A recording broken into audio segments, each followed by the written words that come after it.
My fiancée glanced at the bracelet and said, "I'm not a cheap girl. I don't wear bargain metal." I took it back to the jeweler, traded the gold piece for a new laptop and savings. When she saw the jeweler's receipt with the price, her face went pale. I, 28, male, had been with Vanessa, 26, for 2 years. Our 6-month anniversary dinner at Marcello's was supposed to be special. The kind of night where you remember the wine, the candlelight, the way her eyes looked across the table. I'd made reservations 3 weeks in advance. The corner booth by the window. Her favorite. I'd also saved for 3 months. The bracelet sat in a blue velvet box in my jacket pocket. 18K Italian gold, delicate chain, handcrafted clasp. I found it at Hartfield & Company, a small jeweler 2 blocks from my office. The owner, Mr. Brennan, had shown me 3 options. This one caught the light perfectly. Simple, elegant, timeless.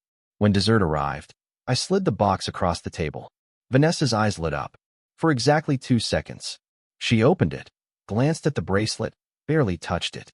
Then her face changed. The smile flattened. She pushed the box back toward me with 2 fingers, like it was contaminated. "I'm not a cheap girl," she said. "I don't wear bargain metal." The restaurant went quiet. I felt my face burn.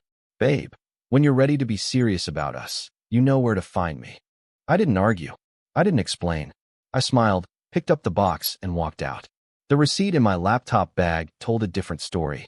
$3,487. Hartfield & Company, March 14th, 10:32 a.m. 18K Italian gold, 14.2 grams. I drove straight to the jeweler. By midnight, I had a new laptop, $2,100 in savings, and clarity. But Vanessa didn't know any of that. Not yet. Vanessa and I met at a rooftop party in July 2023. Mutual friends, summer heat, string lights above the bar. She was magnetic, confident in a way that made you lean in when she spoke. Sharp jokes, quick laugh, the kind of woman who knew exactly how she looked in every room. I was a junior software developer at a startup called PulseNet. Decent salary, good benefits, student loans still chewing through my paycheck. She worked in marketing at the Grandview, a luxury hotel downtown. She knew wine lists, restaurant rankings, the difference between thread counts. Early on, she joked about leveling up together. I thought she meant careers, growth, partnership. 6 months in, she started dropping hints. Rings, venues, the kind of wedding her friends would remember. I thought it was normal. Wasn't that what people did? By our 1-year mark, I proposed. I used my grandmother's ring, a vintage sapphire set in white gold. Family heirloom. My mother cried when I told her. Vanessa posted it on Instagram once, then never wore it again. "It's sentimental, babe," she said one morning when I asked. Not really my aesthetic. Her mother, Patricia, was worse. During our engagement dinner at her parents' house, she picked up my hand, examined the ring under the chandelier light, and said, "Well, it's quaint." Vanessa's bridesmaids were a gallery of identical opinions. Her best friend, Haley, posted daily about manifestation and knowing your worth. Another one, Morgan, had a highlight reel on Instagram called Luxury Lifestyle Goals. Our wedding was set for June 8th, 2024. 10 weeks away. Venue deposit, $8,200. Caterer, $6,500. Photographer, $3,200. Florist, $2,800. Vanessa insisted on upgrades. Always upgrades. The premium centerpieces. The imported champagne. The string quartet instead of a DJ. Everything went on credit. I was covering 70% of the costs. Vanessa explained it as equity in the relationship. She made less than me, she said. It was only fair. By March, I'd contributed $10,800. She'd contributed $3,900. The bracelet was supposed to be a peace offering. We'd fought about the floral budget the week before. She wanted peonies shipped from Belgium. I'd suggested local roses. She cried, said I didn't value her vision. I wanted to prove I valued her. Instead, I learned what she valued. The morning after Marcello's, I woke up to 11 missed calls. Vanessa's text started at 7:18 a.m. "Babe, you seriously left me at the restaurant?" I had to Uber home. "Do you know how embarrassing that was?" "You're being dramatic. Come home." I ignored them. I was sleeping on Miguel's couch. Miguel was my college roommate, now a paralegal downtown. He didn't ask questions when I showed up at midnight with a duffel bag. At work, I sat at my desk and stared at code I couldn't focus on. Miguel texted me around 10. "You okay, man?" I told him about the bracelet. The restaurant. The box sliding back across the table. He went quiet for a minute. Then he called. "Dude," he said, "you need to see this." He sent me a screenshot. Vanessa's Instagram story from the night before, posted at 11:47 p.m. Some guys really think a girl's worth $20. LOL nail polish hashtag know your worth hashtag luxury or nothing. I stared at my phone. My hands felt cold. Haley had reposted it. Mood. If he can't invest, buy. I screenshot everything. Timestamps. Usernames. The whole thread. Then I opened our shared Google Photos account. Vanessa had uploaded a blurry picture of the bracelet. The caption read, "When he tries but misses the mark, grimacing faced." 340 views. My jaw clenched. I closed the app before I said something I'd regret. Instead, I opened our shared expense tracker, the spreadsheet we'd built to manage wedding costs. Total expenses to date, $14,700. My contributions, $10,800. Hers, $3,900. I exported the file, saved it to my desktop in a folder labeled Records. That afternoon, I called Hartfield and Company. Mr. Brennan answered on the second ring. His voice was warm, familiar. "Ah, the young man with excellent taste. How is your lady enjoying the bracelet?" I paused. "Actually, I'd like to ask about your return policy." Silence on the other end. Then, carefully, "Is there an issue with the piece?" "No. The bracelet's perfect. I just need to know my options." He explained. Store credit or trade-in for other items. The bracelet was in mint condition, so full value would apply. $3,487. I scheduled an appointment for 5 p.m. At 5:14 p.m., I walked out of Hartfield and Company with a receipt, a laptop, and a plan. The trade was clean. Mr. Brennan opened the velvet box, examined the bracelet under his desk lamp, nodded once. He didn't ask why I was returning it. Maybe he'd seen this before. He processed the return. $3,487 in store credit. I pointed to the refurbished MacBook Pro in the display case. 16-inch screen, upgraded processor. I'd been eyeing it for months for a freelance web development project I wanted to start. "That one," I said. "Price, $1,350. And the rest in cash, please." He printed 2 receipts. One for the bracelet return, one for the laptop purchase, and the remaining $2,137 in cash. I folded both receipts into my wallet. "Smart choice," Mr. Brennan said as I left. "Invest in yourself." I opened a new savings account that night. One Vanessa didn't know about. I deposited $2,137. The account name, Future. Then I stayed at Miguel's and did something I should have done months ago. I searched Vanessa's Instagram archive going back 8 months. I scrolled slowly, screenshot after screenshot. January 10th. If he loved me, he'd get me the Cartier I showed him eyes. February 3rd. Settling is for people with no options, kiss marked. April 19th. A photo of her friend's engagement ring, 3 carats, platinum band. Caption: "This is how you know he's serious gemstoned." I saved every single post. Organized them by date in a folder. Then I did something that made my stomach turn. 6 months ago, Vanessa added me to her family phone plan to save money. Shared data, shared iCloud account for backups, which meant I still had access. I opened the iCloud backup on my laptop. Her messages loaded.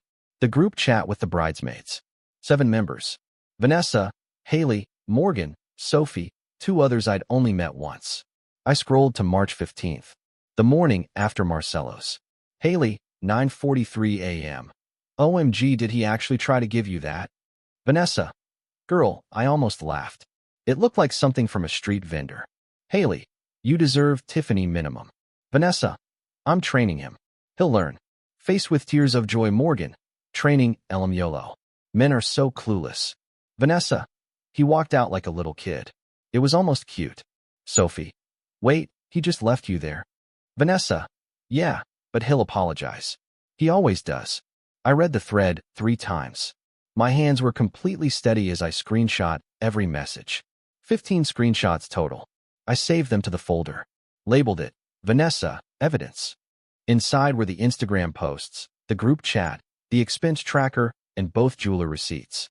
I leaned back in Miguel's desk chair and stared at the ceiling. Vanessa's mother called me the next morning. Update 1. Patricia's voice was ice over the phone. We need to discuss your behavior. Vanessa is devastated. You abandoned her at a restaurant. I left after she insulted me. She said you overreacted to a harmless comment. I stayed quiet. We're meeting Sunday at 2. Our house. Be there. She hung up before I could answer. Sunday afternoon, I parked in front of their house. Colonial style, manicured lawn, fountain in the driveway. I'd been here a dozen times. It always felt like walking into a furniture catalog. Vanessa, Patricia, and her father, Richard, sat in the living room. Vanessa's eyes were red, tissues balled in her lap. Patricia's arms were crossed. Richard looked uncomfortable, like he wanted to be anywhere else. Sit, Patricia said. I sat across from them, my laptop bag on the floor beside me. Vanessa spoke first. Her voice was soft, broken. Babe, I'm so sorry if I hurt your feelings. I didn't mean it like that. I just want us to have nice things. To build a life together. I didn't respond. Patricia leaned forward. Relationships require communication. Vanessa made a mistake in how she phrased things, but walking out was childish. I brought something to show you, I said. I opened my laptop bag, pulled out the jeweler's receipt, placed it on the coffee table between us. Hartfield & Company. March 14th, 2024, 10:32 a.m. 18K Italian gold bracelet, 14.2G, $3,487. The room went silent. Vanessa's face drained of color. Patricia leaned forward, picked up the receipt, held it close to her face. Read it once. Twice. This is real? She asked. Authenticated Italian gold, I said. I saved for 3 months. Vanessa's voice cracked. I didn't know. I thought it was, I don't know, maybe $100 or something. You didn't ask. I pulled out my phone, opened the screenshots folder, turned the screen toward them. Her Instagram story. The photo of the bracelet. The caption, when he tries but misses the mark. Patricia's mouth opened slightly. I swiped to the next image. The group chat. I'm training him. He'll learn. Richard's face went hard. Vanessa lunged forward, reaching for my phone. That's private. I pulled it back. It's evidence. Patricia stood. Her voice was shaking. Vanessa, what is this? I was venting. Girls talk like that. It doesn't mean anything. You called me a street vendor, I said calmly. You said you were training me. Patricia turned to her daughter. You posted about him online? It was just a story, Mom. It disappears after 24 hours. 340 people saw it, I said. Richard spoke for the first time. His voice was quiet. Son, I think you should leave. I stood, picked up my bag.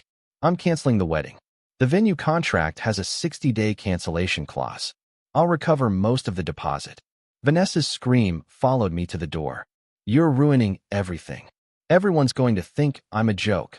I didn't look back. By Monday morning, my phone was a war zone.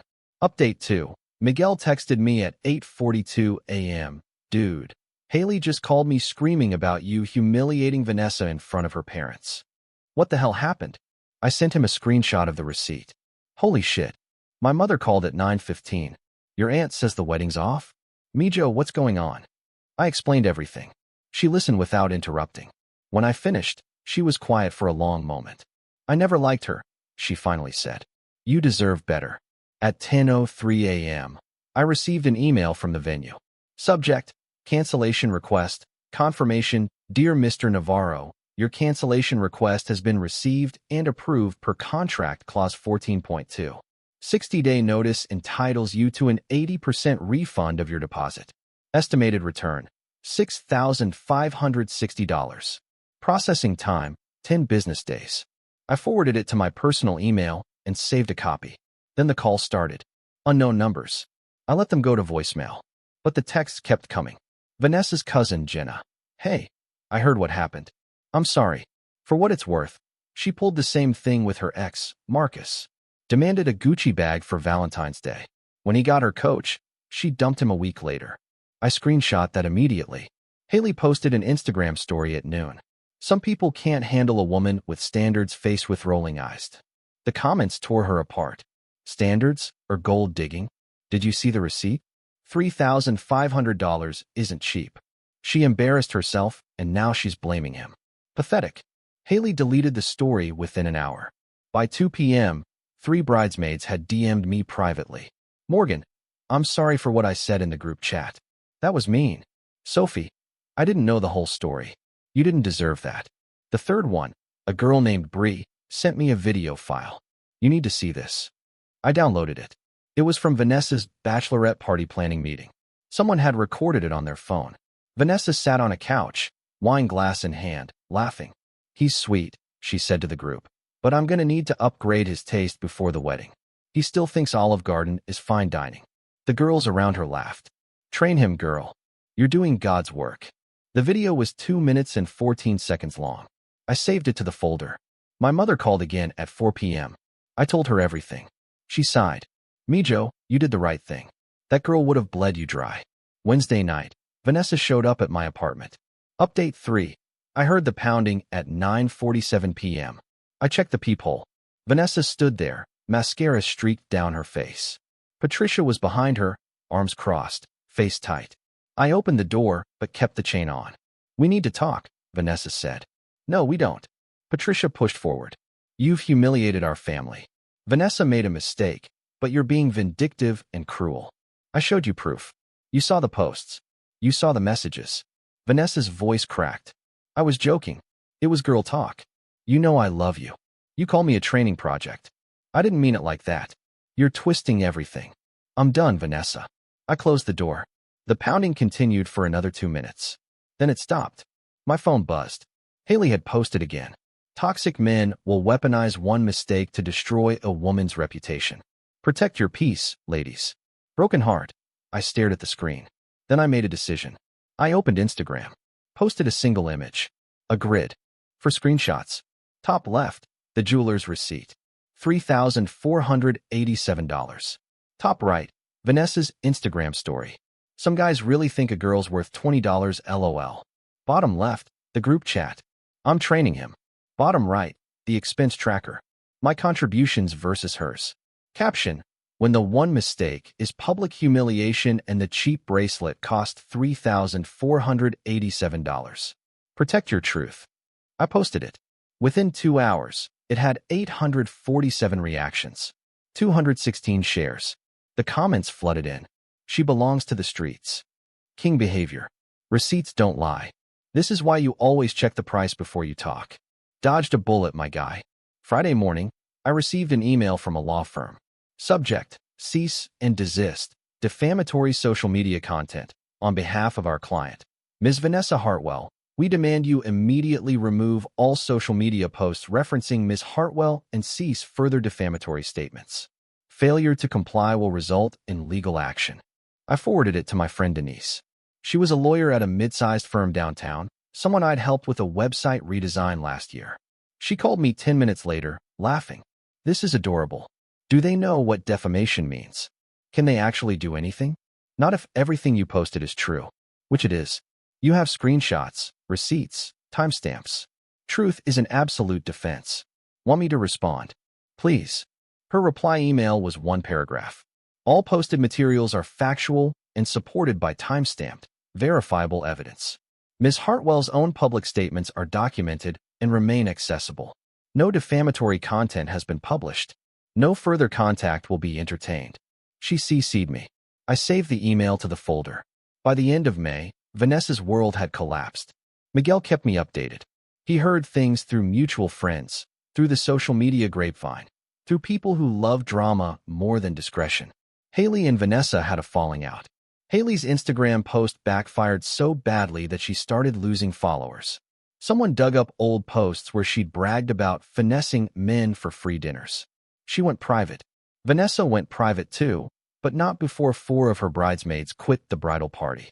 Morgan posted a vague story. Sometimes you don't really know people. Choose your friends carefully. Sophie DM'd me once more. I'm sorry we enabled her. You were always kind to us. I didn't respond. In early June, Miguel told me Vanessa lost her job. The official reason was social media policy violations. A guest at the Grandview recognized her from my viral post, complained to management. The hotel didn't want the association. Patricia stopped answering my calls.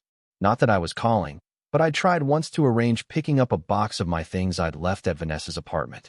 She didn't pick up. Richard sent one text. You did the right thing. I'm sorry it came to this. The venue refund hit my account on June 10th, $6,560. The caterer refunded me on June 15th for $1,200. Total recovered, $10,760. My savings account now held $12,897. In mid-June, I saw Vanessa at a coffee shop downtown. She was sitting in the corner with a man I didn't recognize. Older, maybe mid-40s, wearing a Rolex, tailored suit. She was laughing at something he said, but it looked forced. Performative. She saw me. Her face froze. I walked past her table to the counter, ordered my coffee, and left. I didn't feel anger. I didn't feel vindication. I felt nothing. My laptop, the one I'd bought with the bracelet money, landed me a freelance contract in July. A startup founder saw my portfolio site, reached out, asked if I could build a custom booking platform for his company. Your work is clean, he said on the call. When can you start? I started the next week. The contract was worth $8,000. By August, I'd saved $18,000. My lease ended in September. I didn't renew. I found a new apartment across town. 1 bedroom, 10th floor, floor-to-ceiling windows with a city view. I moved in alone. Vanessa tried to add me back on Instagram in late September. I declined the request. Some stories don't end with explosions. Some stories don't end with explosions. They end with clarity.